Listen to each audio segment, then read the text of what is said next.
शादी का बाद इंसान जी मोहब्बत थी वेंदी आहे ज़ाल मुड़स जी, पर शैतान इब्लीस एॾो हरामी आहे शैतान जो पंहिंजी शैतानीगिरी पूरी मन ईअं सम्झ छा मां तव्हांखे हिन इब्लीस जे बारे में ॿुधायां। साम्हूं अचे न त वार पटी मां ईअं गोल फिराया सलाह जी ज़ात जो कसम तव्हां ॿिन्हिनि जोड़नि में शादीशुदा जे जोड़े में मन विस विसा विझंदो आहे, ज़्यादा तौरु औरत खे विस विसा घणो विझंदो आहे।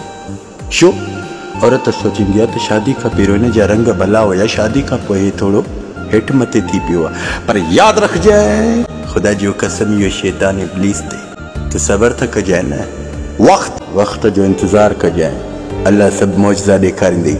शैतान इब्लीस छो कंदो आहे जल्दबाज़ी, जीअं हे पाण में टई वञनि ख़ाक थी वञनि, हिक ॿिए खे ॾिसनि ई न, हिक ॿिए खे ॾिसनि त हेठि ईअं सम्झाई ॾी मां केसि ताईं जीअरो हूंदुमि तव्हांखे सम्झाईंदुमि, ओ मुंहिंजा अब्बा मुंहिंजी अम्मा हेॾे हेॾे त ॾिस न थोरो हेॾे। जल्दबाज़ी न कंदा कयो, जल्दबाज़ी में अल्लाह जी ज़ात बाबरगाह जो कसम पंहिंजो नुक़सानु कंदा। इहे तव्हां जेके ख़ुशियूं पहिरियों रखी वेठा हो न, उन खां बाद में पाण ई रोअंदो तव्हां। जज़ाकल्लाह ख़ैर, मसलम।